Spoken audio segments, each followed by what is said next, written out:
Bienvenidos a El Debate. Hoy viajamos a la Atenas del año 399 a.C. Cae la tarde y la ciudad aún resuena con el eco de una decisión trascendental. Un jurado compuesto por ciudadanos atenienses ha condenado a muerte a Sócrates. El aire está cargado, expectante. Exacto. Y este momento crucial, que vamos a analizar a partir del material fuente, el filósofo, el atleta y la guardiana silenciosa, nos enfrenta a una división. Bueno, a una división fundamental de pareceres. Exploraremos esta tensión a través de dos miradas juveniles de la época. La de Alexander, un muchacho inmerso en las discusiones del ágora y la palestra, y la de su hermana gemela, Helena, cuya existencia se circunscribe, digamos, al ámbito doméstico del oikos. La pregunta central que guiará nuestro análisis es esta. ¿Constituyó la condena de Sócrates una injusticia flagrante, producto quizá del temor a las ideas nuevas y de oscuras maniobras políticas, tal como podría interpretarla la perspectiva de Alexander? ¿O fue, por el contrario, una medida necesaria, aunque indudablemente dolorosa, para salvaguardar el orden social, la piedad tradicional y la estabilidad misma de la polis ateniense frente a una influencia percibida como profundamente disruptiva? Una visión que, podría surgir desde el mundo de Helena.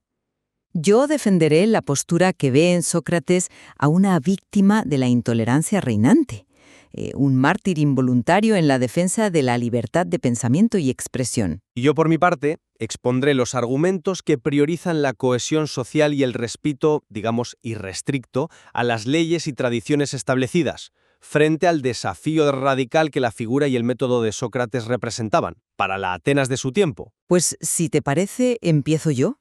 Mi posición se alinea con la de jóvenes como Alexander, que se sentían atraídos, casi hipnotizados por la figura de Sócrates. Él no buscaba corromper, sino despertar la mente adormecida por la costumbre. Su método, esa implacable combinación de ironía y preguntas penetrantes, forzaba a sus interlocutores a examinar sus propias creencias, a definir conceptos esenciales como la justicia, la virtud, el bien. Desde esta óptica, la condena es una injusticia terrible, una manifestación del miedo, yo diría que atávico, a la razón crítica. Sócrates ofrecía algo que la educación tradicional, centrada en Homero y la preparación física, pues no proporcionaba. Enseñaba a pensar críticamente, no a seguir ciegamente los dictados de la autoridad. Su comportamiento ante el tribunal, además, es una prueba de su coherencia. Rechazó el exilio, se negó a utilizar a su familia como recurso sentimental para implorar clemencia, manteniéndose firme en su convicción de que sufrir una injusticia es siempre preferible a cometerla. Esta visión se nutre directamente de la experiencia vivida en los espacios públicos masculinos. El gimnasio, escenario ya de tensiones generacionales, el texto menciona debates como el de los baños calientes y su supuesto efecto debilitador, y por supuesto el ágora, el corazón palpitante de la ciudad, donde resonaban las ideas de los sofistas y las incómodas interpelaciones del propio Sócrates. Su muerte entonces se convierte en una lección desoladora sobre cómo incluso la democracia más célebre puede volverse intolerante ante el libre examen. Entiendo la perspectiva, desde luego. Pero mi enfoque, en cambio, se arraiga en la cosmovisión que emana del oikos, de ese espacio doméstico representado por Helena. Es un mundo fundamentado en el orden establecido, en la observancia piadosa de los cultos a los dioses protectores de la ciudad y en la búsqueda constante de la estabilidad familiar y social como pilares de la polis. Desde este prisma, Sócrates no era tanto un educador, sino una fuerza perturbadora. Sus diálogos y enseñanzas parecían minar activamente el respeto debido a los mayores y a las tradiciones ancestrales, aquellas que, según la creencia generalizada, habían engrandecido a Atenas.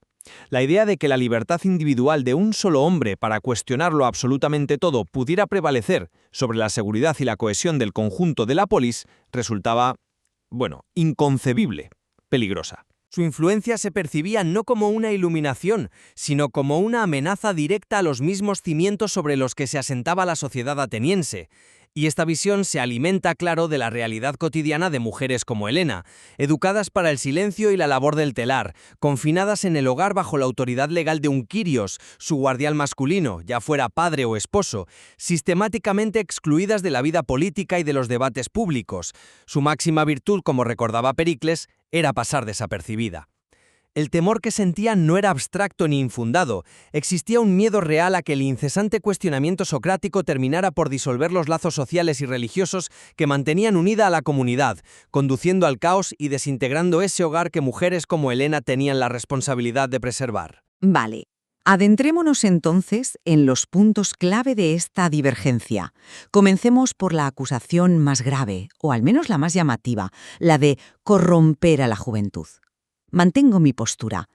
Esa corrupción no era sino la etiqueta que los adultos, temerosos del cambio, aplicaban a lo que en realidad era un despertar intelectual. Sócrates no impartía doctrinas, enseñaba a razonar, a buscar la virtud, entendida como una forma de conocimiento práctico. Los jóvenes, como Alexander, según nos muestra el material fuente, se sentían fascinados al presenciar cómo Sócrates, con la sola fuerza de la lógica y la pregunta precisa, desmontaba los argumentos de hombres considerados sabios y poderosos. Eso era estimulante, electrizante, no corruptor. La fuente destaca esa fascinación juvenil, el poder del método socrático basado en el diálogo, la búsqueda ética constante. ¿Cómo puede llamarse a eso corrupción? Es, en esencia, la forma más elevada de educación.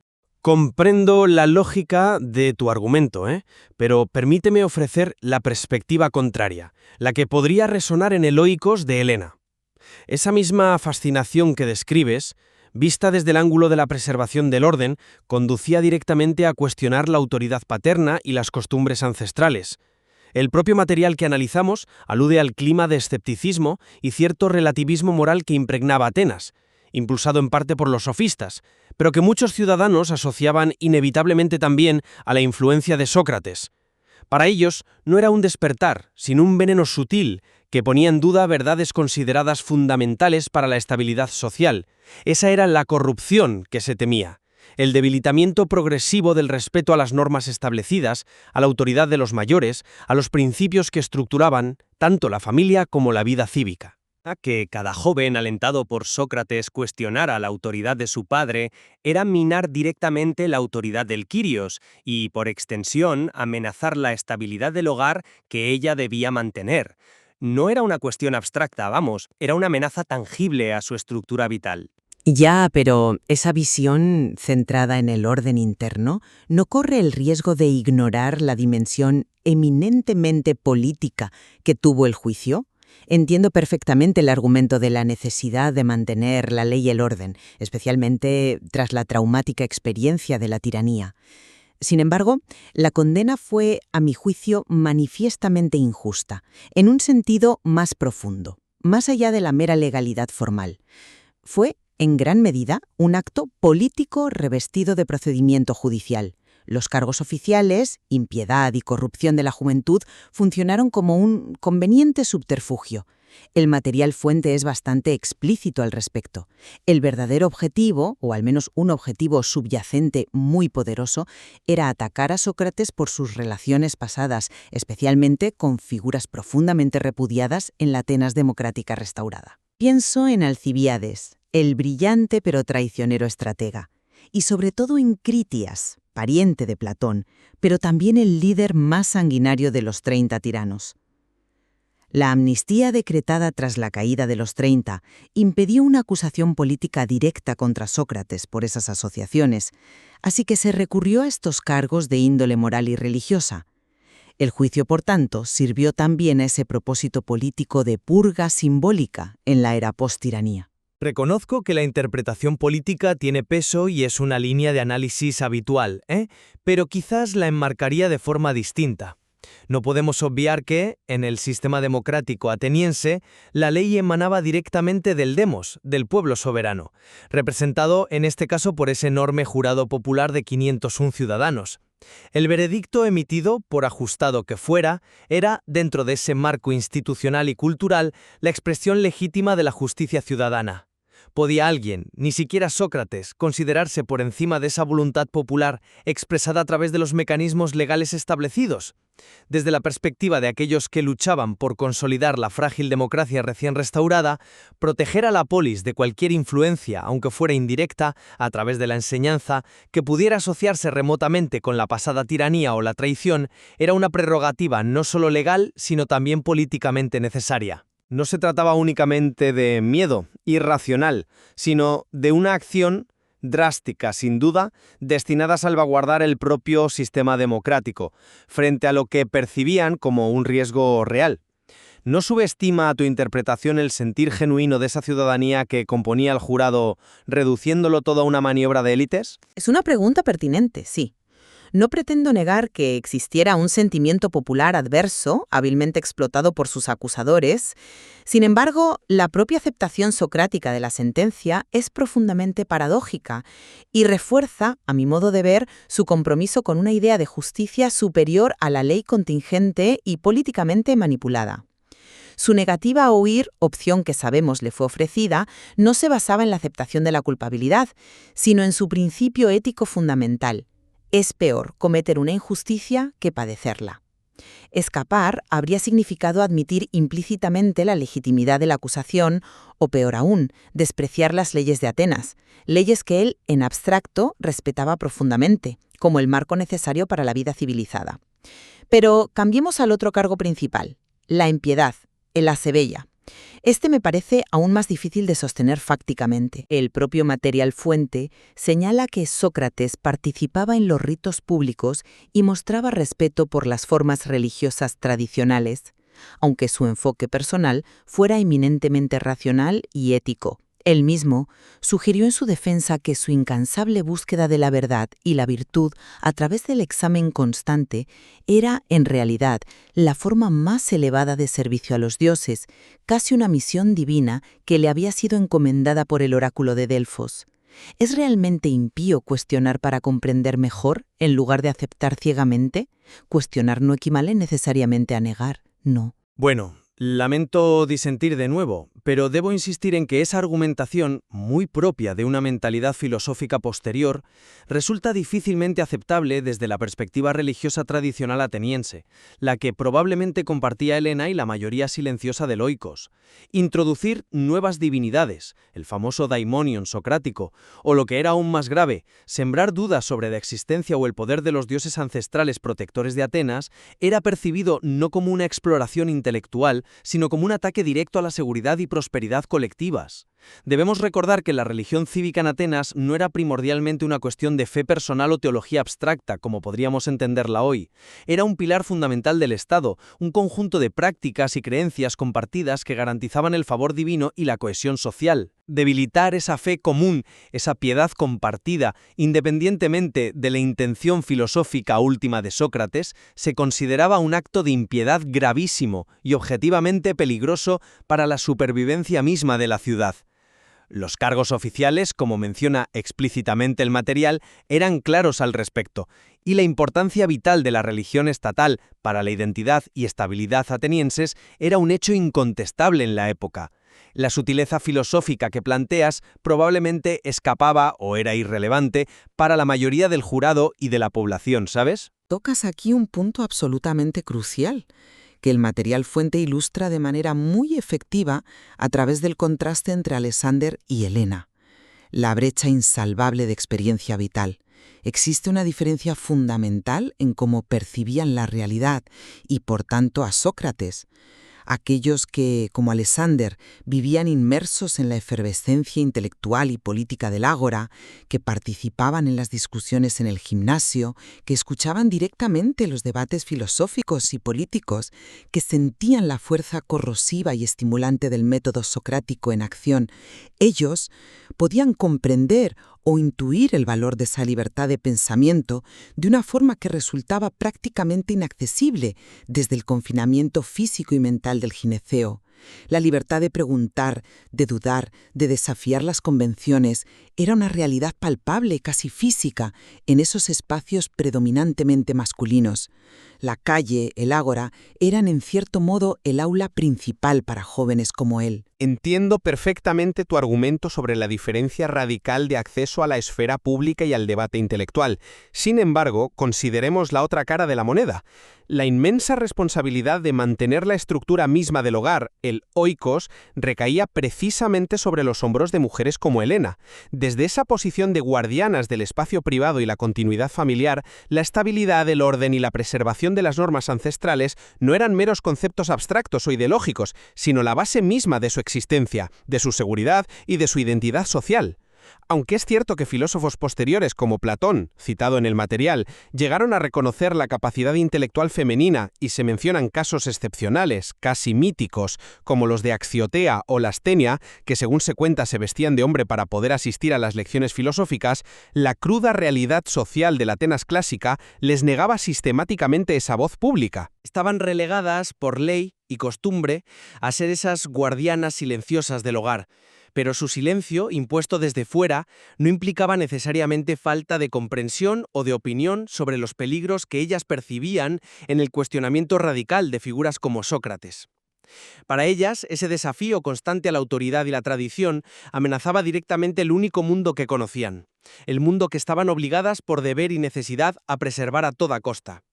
¿No es esa una perspectiva igualmente válida, aunque trágica en su limitación? Es un punto innegable. La experiencia vital condiciona radicalmente la percepción del mundo y de lo que se considera valioso o peligroso. La libertad intelectual que Alexander tanto admiraba y empezaba a practicar en el Ágora podía ser percibida como un lujo irresponsable y profundamente amenazante desde la perspectiva de quien, como Helena, tenía la tarea fundamental y a menudo invisible de mantener el tejido social más inmediato, el hogar, la familia.